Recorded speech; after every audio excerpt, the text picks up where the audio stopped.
welcome to the deep dive. Let's just jump right in. You're thinking about starting a YouTube channel, right? And maybe that idea feels exciting, but maybe also a bit, where do we even start?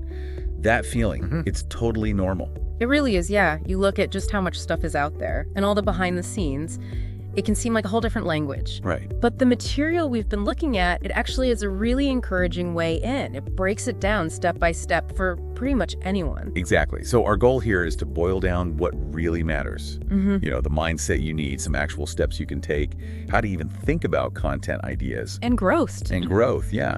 Without getting bogged down in jargon. Just a clear path, whether you're aiming big, like full-time, or maybe a side thing, or just sharing your thoughts. And I think something that comes up a lot, right, is that question. There's already so much out there. Can I really add anything? Yeah, definitely. And what's great in the sources is this real emphasis on your unique value, the way you see things, your story, how you talk about stuff. That's different. Nobody else has that exact thing. Couldn't agree more. Okay, so you're ready to explore this. Where does this whole journey actually kick off? The sources, they keep circling back to this one thing first, your mindset. That's right. Before you even think about cameras or, editing software, the absolute first thing is your why. Your why. Yeah. YouTube isn't like an overnight thing. It takes time, it takes effort. So having a really clear sense of purpose, that's just fundamental. So it's less about trying to go viral straight away and more about something, I guess, deeper. Precisely. I mean, the sources really push you to dig into your motivation. What's the real reason you want to do this? Is it about sharing knowledge? Or maybe entertaining people, inspiring them, building a community around something you love? Or maybe even using it to support, like another project you have? That makes total sense. Because I can just imagine, those days when maybe the views aren't what you hoped or you feel stuck creatively. Yeah. That initial why is what keeps you going. Exactly. And actually, the material points out a huge chunk of people who start channels, they stop, often within the first, 3 months. Yeah, 3 months. Yeah.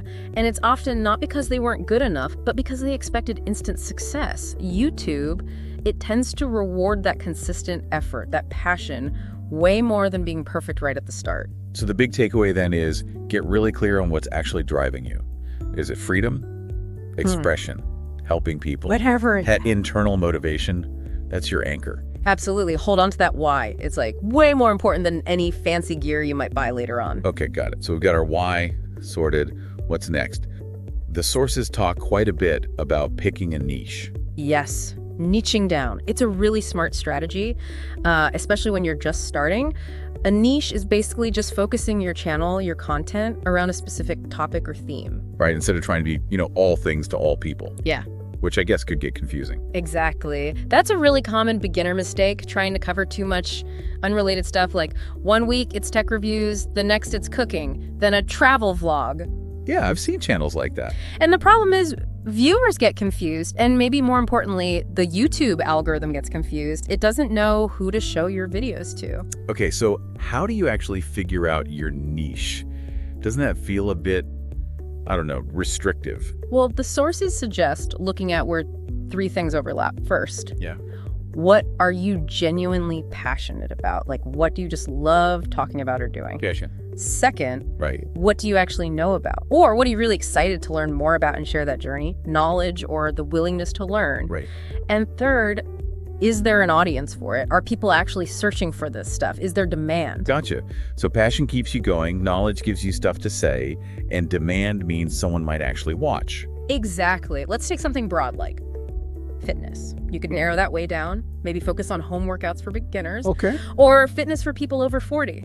Or maybe quick workouts for busy moms. See? Starting specific like that really helps you attract a dedicated audience who are looking for exactly that.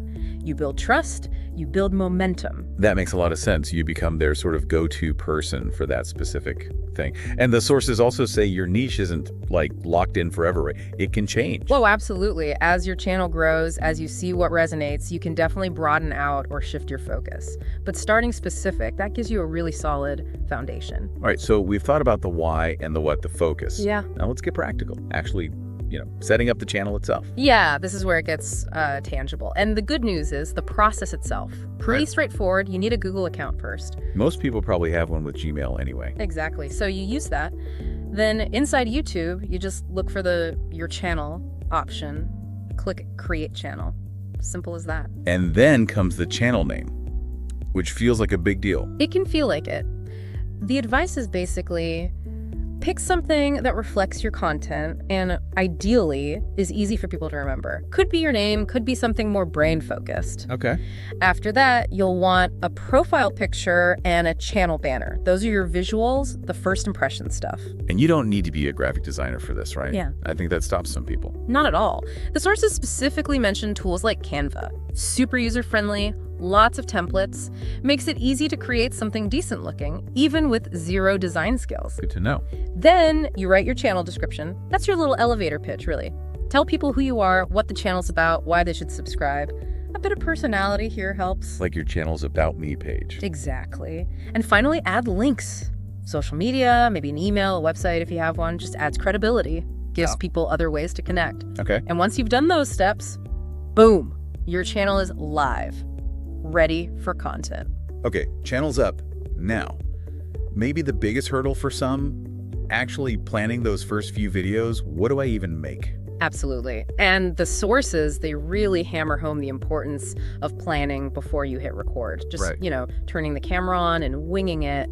Usually not the best strategy, especially at the start. Right. So where do you start with planning? What's the process? The recommendation is to brainstorm a list. Maybe 10 to 15 video ideas to begin with, all related to that niche you picked. Okay, 10 to 15. Yeah. And think about things like, what are the common questions people ask in your niche? What's trending right now? What problems can you help solve for your viewers? Okay, can we use an example? Say someone's niche is productivity for students. Sure, good one. Ideas could be like 5 morning habits that change my study routine, or top 3 free productivity apps for college students. Maybe my 10-minute daily plan for staying focused. See? Specific problems, specific solutions. Yeah, those are really concrete. Okay, so you've got your list of ideas. Then what? Do you script everything out? Our sources suggest at least a basic outline, maybe even a full script when you're starting, just to feel more confident. Think about a simple structure. A hook at the start to grab attention. Gotta hook them fast. Yeah, like in the first few seconds. Then the main chunk is your valuable content. And then end with a clear call to action. Ask them to subscribe, like, comment, whatever fits. And what about the very first video? Does it have to be this big, hi, I'm starting a channel introduction? Interestingly, no. The advice often suggests it's actually better to just jump straight into valuable content. Really? Yeah. Let people find you because you're helping them with something related to your niche. They get to know you through the value you provide rather than a formal intro. That actually takes a lot of pressure off that first upload. Okay. Now the tech stuff, the big one, equipment. What do you actually need? Right. This is where people can get really hung up thinking they need thousands of dollars worth of gear. Yeah. The good news, you really don't. Not to start. The sources are clear. Many successful creators literally just started with their smartphone. Seriously. Just the phone. Absolutely. Most modern phones shoot amazing video, 1080p, even 4K, where you get the biggest bang for your buck, usually with a small investment. Audio. Audio, right. Yeah. A cheap lapel mic, the little clip-on ones, or even a budget USB mic you plug into your computer. Yeah. Makes a massive difference to how professional you sound. Because I know if I click on a video and the audio is terrible, I'm out. Doesn't matter how good the content looks. Exactly. Bad audio is a huge turnoff. For lighting, start simple. Natural light from a window is great. Free lighting. Totally. If you need more or film at night, a basic ring light isn't too expensive and helps a lot. And editing. Loads of free options. CapCut is popular, iMovie on Mac, even DaVinci Resolve has a powerful free version. So it's more about the story and the editing flow, not fancy effects necessarily. Precisely. Our sources really stress. Start with what you have. Focus on clear communication, good pacing. You can always upgrade gear later if you need to. The message is way more important than the camera model. Okay, great. So you've filmed, you've edited. Now, how do you get people to actually click play? Thumbnails and titles, right? That seems crucial. Oh, absolutely critical. Your thumbnail and title, that's your first impression. It's like the cover of a book or a movie poster. It determines if someone even bothers to click. So what makes a good thumbnail? Think visually arresting. High contrast colors often work well. big, bold text that's easy to read even on a tiny phone screen. And if it fits your style, close-up facial expressions can really draw people in, convey some emotion, some curiosity. Something eye-catching that hints at the video's topic? Exactly. And the title has to work with it. Use keywords people actually search for, yes, but also make it interesting, engaging. Give me an example, like a boring versus better title. Okay, so maybe the topic is waking up early. A boring title might be How to Wake Up Early. Yeah, pretty standard. A much better, more intriguing title could be I woke up at 5 a.m. for 30 days. Here's what happened. Ooh, okay. Yeah, that makes me want to click way more. It tells a story. Yeah, right. It creates curiosity. So be informative, but also make it click-worthy. And then there's SEO, search engine optimization. That fits in here too. Right, SEO. How does that work for YouTube? It's basically about helping YouTube understand what your video is about so it can show it to the right audience. So using those relevant keywords, not just in the title. Well, where else? In your video description. Write a good description using terms people search for, also in the video tags, and use relevant hashtags like hashtag beginner YouTube tips or whatever fits your niche. Think of them like signposts helping YouTube categorize your content. So you're essentially telling YouTube, hey, my video is about this specific thing. Exactly. And here's a cool tip from the sources. YouTube actually analyzes the spoken words in your video now, too. Wow, really? Yeah, so naturally saying your main keywords while you're talking, that also helps YouTube figure out the topic. That's super helpful. Okay, so we're making videos, we're optimizing them. What about the long haul? Seeing actual growth, that can feel slow at first, right? It almost always is slow at first, and that's where consistency becomes just absolutely key. It's so common to feel discouraged by low views initially. Yeah, I bet. But the sources are unanimous. YouTube rewards consistency. The algorithm sees regular uploads as a sign you're serious, you're reliable, and it's more likely to start recommending your stuff over time. So it's like showing YouTube you're committed. Pretty much. Think about it from YouTube's perspective. They want to show viewers reliable content. If you upload consistently, you look reliable. So forget about going viral with video one. Okay, focus on consistency. What does that look like practically? Commit to a schedule you can actually stick to, maybe one good video a week to start. Don't burn yourself out trying for daily uploads right away. One a week? Manageable. Yeah, and then pay attention to your analytics. Look at watch time, click-through rate on your thumbnails, audience retention, where are people dropping off, what keeps them watching. So use the data to get better. Exactly. It's an ongoing learning process. With each new video, try to improve one thing. Maybe your delivery, maybe the editing, maybe the lighting. Just one small improvement each time. And engaging with the audience you do have. Oh, crucial. Reply to comments, ask questions in your videos.